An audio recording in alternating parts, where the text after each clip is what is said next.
Welcome back to Lesson U2A7, where we discuss the intersections made between two planes. So far we discussed three main cases: when two planes intersect along a line at a certain angle, when two planes are parallel to each other and they have no common points of intersection, and when two planes are coincident, where every point on the plane is an intersection point. In the second video, we are going to take a look at how to use the normal to a plane to determine how the two planes are related to each other and the number of possible intersection points. Recall that the normal to a plane is perpendicular to any vector on the plane. And if we have two planes, pi1 and pi2, with their respective normals n1 and n2, if normals are scalar multiples of each other, which means the normals are parallel to each other, therefore, we're going to say that we will consider two cases. Case number one is the planes may be coincident, which produces an infinite number of points of intersection, or the planes may be parallel to each other, which provides no points of intersection. If n1 is different than kn2, which means the normals are not a scalar multiple of each other, so normals are not parallel to each other, then we'll say that the planes will intersect along a common line of intersection, and therefore we'll have an infinite number of points of intersection. So we're going to take a look at a few examples to see how the algebraic solutions can explain the intersections made between two planes. Obviously, in this case, we're going to use the normals to each plane. And in the first system of equations, we are given the planes pi1 and pi2. And their equations are given in Cartesian form. So in order to discuss the number of possible points of intersection, first we'll check their normals. So for plane pi1, normal n1, recall how we find normals, the coefficients of the variable terms.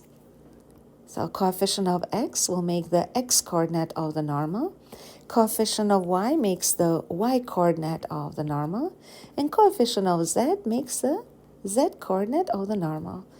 In the same way, the normal n2 will have the coordinates 2, 2, negative 2.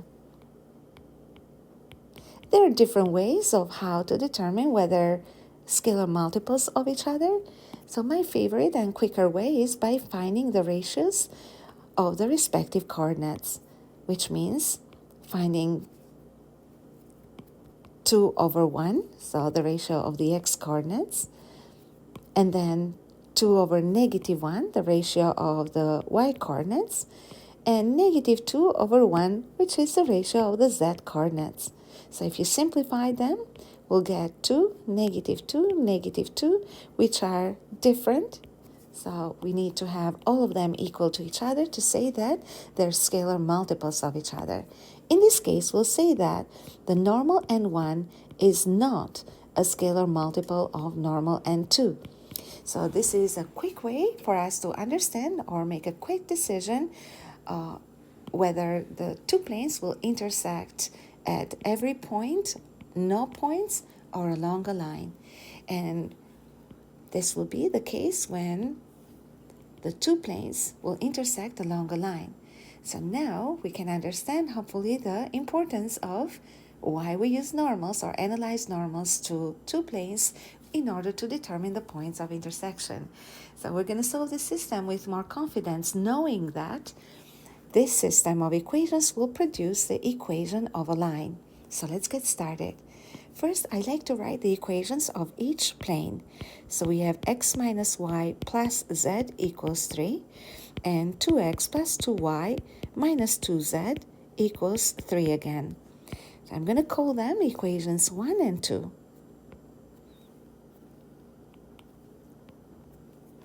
Let's make this a perfect circle, because why not? And we have number 1 and number 2 equation. Now we're going to follow the exact same strategy as before, the elimination method. So I'll decide to eliminate the variable x. Remember, you can eliminate any variable of your choice. So In order to eliminate x, I'm going to have either exact same coefficient as in the second equation for x, or opposite. So I will multiply by 2 to have the exact same coefficient. So this will give 2x minus 2y plus 2z equals 6. Remember that you have to multiply by 2 every term on both sides of the equation, and I know that this gets overlooked at very often and gets forgotten, so be careful. Next, I'll write the second equation. Nothing has changed about it, so I will just copy it down. So next thing that I want to do is start eliminating. So I will have to subtract the second from the first equation so that I can eliminate the x term. So 2x minus 2x minus 2y minus 2y plus 2z minus negative 2z equals 6 minus 3. So here is a subtraction. So we have 0x minus 4y plus 4z equals 3. Or simply negative 4y plus 4z equals 3. And this is when we start telling a new story that we have never discussed before. So when after eliminating one of the variables in the system of two equations given in Cartesian form or scalar form, we obtain an equation with two variables, we understand right away that the two planes will intersect along a line. So I'm going to write a note in here. So it means that the planes pi 1 and pi 2 have a common line of intersection. Now let's think about it. How do we find a common line of intersection? So what is a possible equation we can use? So for lines, we have used equations in vector form, or we have used their parametric forms or symmetric equations. So in this case, what we are going to do is find the parametric equations of this line. Find the parametric equations. And there is a standard process that we use to find the equation or the parametric equations of this line. So let me write this down. I need to work on writing and speaking. I still find it a bit difficult. Equations. Okay, so this is how we find the parametric equations. I'm going to write the steps just for this one. For this part of the process, I mean, step number 1.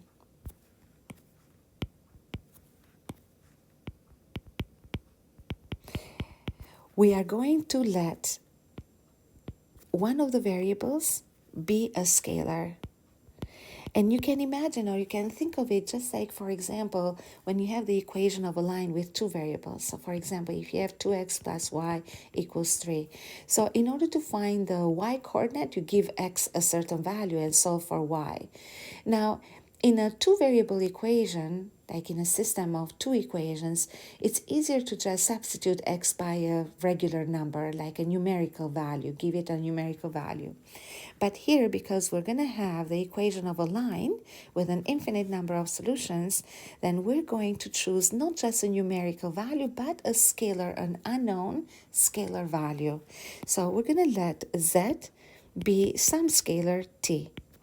With this, we have created the first parametric equation for one of the variables, for variable z. And then solve for the other variable. So for y. So now we have the equation negative 4y plus 4z equals 3 become negative 4y plus 4 times scalar t equals 3. So that means negative 4y would be 3 minus 4t. Divide by negative 4 every term, both sides of the equation, and we'll obtain y equals negative 3 over 4 plus 1t. This will produce the second parametric equation. In our case, the parametric equation for y. Step number 2, we'll have to find the equation for x. Now, when you think about it, because everything is logical and it should make sense, and that's the way math works, so there is a flow in the thinking process. If we have the parametric equation for z and for y, so how can we find the parametric equation for x? Look at the information given here. So we are given two equations, and we're looking at their common line of intersection, which means that in order to find the third coordinate, or an expression or parametric equation for the third coordinate, we may choose either equation 1 or 2 to solve for x. Remember that now we have y and we have z, and we may choose either the first or the second, but by looking at their coefficients, remember we will have to solve or isolate x at the end, I would go for equation 1. So we have x minus y plus z equals 3, become x minus, for y we have the parametric equation negative 3 over 4 plus t. And for z, we have the equation t, and that equals 3. So let's solve for x. We have x plus 3 over 4 minus t plus t equals 3. So minus t and plus t will simplify. So we have 3 minus 3 over 4, which gives x equal to, so remember that you can convert 3 over 1 into multiplied by 4, numerator and denominator. So 12 minus 3, which is 9 over 4. So we'll say that we just obtained the third parametric equation for the third variable, the variable x. Now, when you look at these three parametric equations, which I will rewrite now, so step 3, I will be creating the vector form of the equation of this line. I will line up the parametric equations first. So we have x equals 9 over 4 plus, since we don't see the t term, we'll write 0t. For y, we have negative 3 over 4 plus 1t. And for z, we'll have no constant, so 0 plus 1t. Now recall that the constant numbers in the parametric equation will make for the starting point in the vector form of the line. So we'll say that x, y, z, so this x and this y and this z would equal, so the starting point, which is defined by the constants in each parametric equation, so we'll write that down, 9 over 4 for x, negative 3 over 4 for y, and 0 for z.